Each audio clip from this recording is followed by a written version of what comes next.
warahmatullahi wabarakatuh. Selamat pagi, selamat siang menuju sore.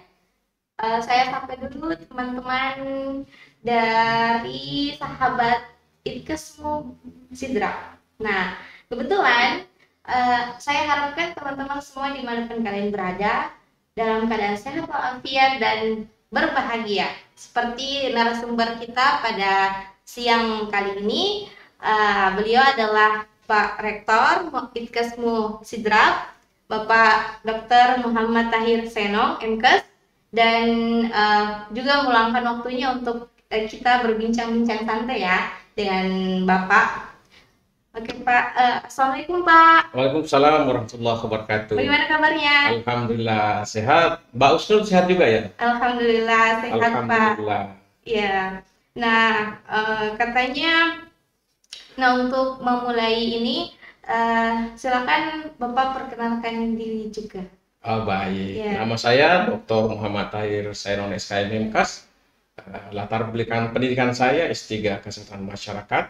Ya. Kemudian saya lahir di Sopeng 10 Januari 1978. Kemudian juga pernah bekerja sebagai ASN di Rumah Sakit Dadi Makassar dan pernah juga bekerja sebagai ASN di Dinas Kesehatan Kabupaten Sidrap Rapat dan sekarang sebagai dosen DPK L2 Dikti Wilayah 9 Sultan Batara. Alhamdulillah, Masya Allah. Jadi teman-teman, di sini narasumber kita sudah track recordnya itu luar biasa. Jadi kalian tidak usah khawatir kalau kita berbincang-bincang ini, kita pasti mendapatkan ilmu terkait dengan pendidikan di Itkesmu Sidra. Ya. Nah, kampus kita ini sudah lama berdiri ya Pak ya. Ya. Jadi Sudah. kalau boleh tahu bagaimana sih awal mulanya sehingga kampus ini bisa berjaya sampai sekarang? Iya. Ya. Jadi Institut Teknologi Kesehatan dan Sains Muhammadiyah Sidrap ini merupakan perguruan tinggi Perserikatan Muhammadiyah yang sudah berubah bentuk dari Sekolah Tinggi Ilmu Kesehatan atau STIKES Muhammadiyah Sidrap yang berdiri pada tanggal 16 Oktober 2009. Alhamdulillah waktu itu 2009 STIKES berdiri dengan 2 program studi. Ya. Program studi sarjana keperawatan dan program studi diploma 3 kebidanan. Alhamdulillah seiring dengan waktu terjadi perubahan bentuk dengan penambahan program studi. Sekarang ini kita membina 2 fakultas, yaitu Fakultas Keperawatan dan Kebidanan dan Fakultas Teknologi Kesehatan dan Sains.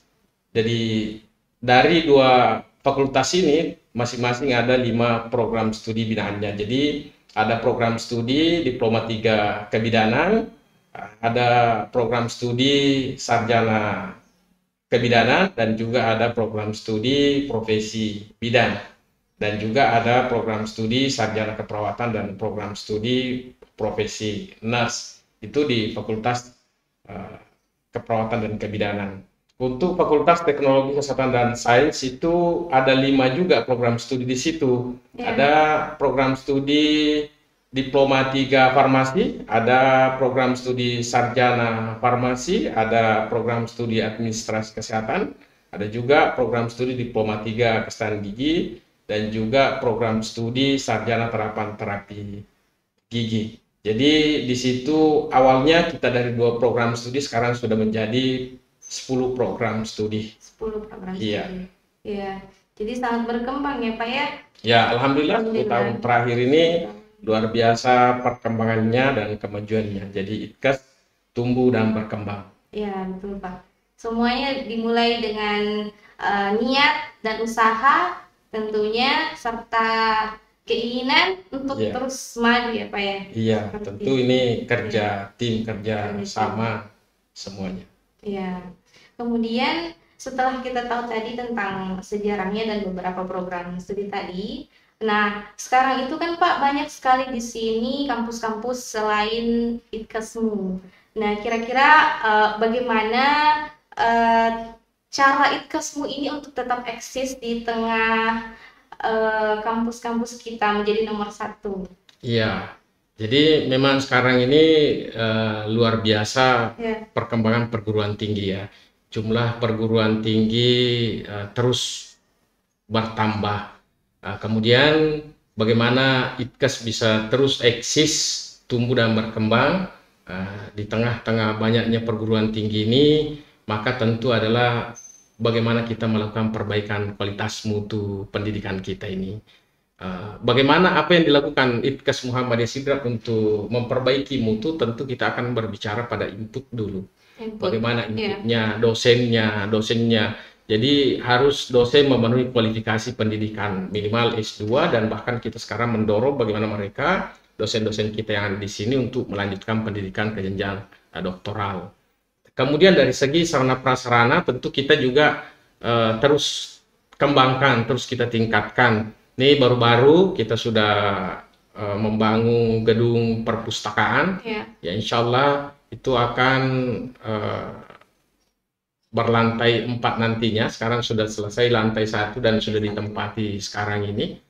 Kemudian kita juga sudah menyiapkan fasilitas laboratorium yang sudah terstandar nasional ini. Kenapa dua aspek ini, selain bangunan sarana tempat perkuliahan, ini menjadi titik perhatian kemarin ini, karena setiap akreditasi memang menjadi sorotan adalah dua aspek ini, adalah perpustakaan dan laboratorium. Maka pada tahun ini kita sudah tuntaskan pembangunan perpustakaan sesuai dengan standar, dan kita akan juga akreditasi perpustakaannya. Dan sekarang ini selesai pembenahan juga laboratorium, kita akan persiapkan bagaimana terstandar untuk ujian OSCE juga di sana. Sekarang ini fasilitas di laboratorium kita sudah menggunakan gedung berlantai 3 di sana. Seluruh program studi memanfaatkan fasilitas laboratorium di situ. Selain itu juga kita terus melakukan berbenah pengelolaan pelayanan. Tentu ini menjadi hal penting juga bagi stakeholder, bagi mahasiswa kita, bagaimana kita tingkatkan pelayanannya, bagaimana perguruan tinggi ini terus berbenah, memperbaiki pelayanan-pelayanan yang masih dianggap perlu ditingkatkan, seperti itu. Ya, betul sekali ya Pak ya. Jadi dari atas sampai bawah harus diperbaiki semua. Iya, harus diperbaiki semuanya. Harus ditingkatkan semuanya. Ya, dari tadi ruang kelasnya, kemudian ada laboratorium, ada perpustakaan. Nah, step selanjutnya lagi rencananya mau apa gitu Pak ininya, penambahannya misalnya? Ya, rencana ini untuk ke depan kita akan membangun gedung pasca sarjana. Karena harapan kita akan mengusulkan program studi S2 kesehatan. Jadi insya Allah ini penambahan program studi ke jenjang magister ini sementara kita akan pikirkan, sementara kita persiapkan, itu akan gedungnya juga kita tambah. Kemudian juga program studi seperti profesi farmasi juga menjadi prioritas ke depan. Setelah ada alumni ini, kita akan ajukan juga kembali untuk pendirian profesi apoteker ya Pak ya? Apoteker. Seperti itu. Di samping akreditasi ini kita juga berbenah akreditasi ya, sementara ada Fakultas Keperawatan dan Kebidanan ini mempersiapkan prodi sarjana kebidanan dan profesi bidan untuk akreditasi. Kita berharap ini mendapat baik sekali ya, karena kita punya pengalaman di sarjana terapan terapi gigi, dapat akreditasi baik sekali. Baik sekali. Iya. Alhamdulillah. Sekarang ini juga reakreditasi sarjana keperawatan dengan profesi nurse itu pada akreditasi sebelumnya dia sudah mendapatkan akreditasi B. Sekarang artinya sudah diakui ya Pak ya? Iya. Alhamdulillah. Alumninya pun juga pada ini sudah terserap di lapangan kerja. Oh iya. Artinya pendaftarannya dari setiap tahun juga progresnya semakin meningkat nih Pak? Alhamdulillah. Ya, alhamdulillah. Jadi jumlah mahasiswa kita lebih 1.300 mahasiswa. Saat ini kita membuka penerimaan mahasiswa baru di tahun akademik genap ini. Alhamdulillah lebih dari 300 masuk ini. Dan insya Allah mudah-mudahan nanti pada September tahun akademik 2022-2023 ini bisa mencapai 800 sampai 1.000 mahasiswa barunya. Iya. Semoga Pak, semoga tercapai. Kita optimis ya, betul sekali. Optimis itu perlu di tengah kondisi yang sesulit apapun. Iya. Nah, betul sekali. Nah, tadi ngomong berbincang tentang alumninya. Iya. Kalau boleh tahu Pak, alumninya mereka tersebar di mana saja Pak? Ya, jadi alumni kita ini sudah tersebar di seluruh Indonesia sebenarnya ya. Karena mereka juga ada yang lulus kemarin ini di rumah sakit di Jakarta. Di Jakarta. Terus baru-baru tes CPNS termasuk alumni kami yang banyak terserap di lapangan kerja lulus ASN CPNS tempo hari. Selain itu juga mereka memang sudah banyak bekerja ya di rumah sakit, puskesmas, lanjut pendidikan dan sebagainya. Kemudian ada juga bekerja di rumah sakit swasta, ya, ada juga bekerja di klinik, ada juga membuka lapangan usaha sendiri, ya. Ada juga yang bahkan berhasil ke luar negeri sebagai tenaga kesehatan bekerja di rumah sakit luar negeri, ya. Seperti itu kemarin di Jepang itu ya. Top markotop itu Pak, bisa bekerja di luar negeri dan itu pasti dari lulusannya ITKAS ya Pak ya?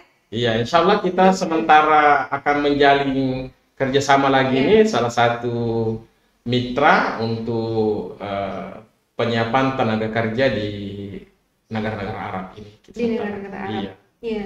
Bagi sahabat-sahabat ITKASmu yang sudah masuk dalam kriteria alumni, Bapak sudah menyiapkan memfasilitasi.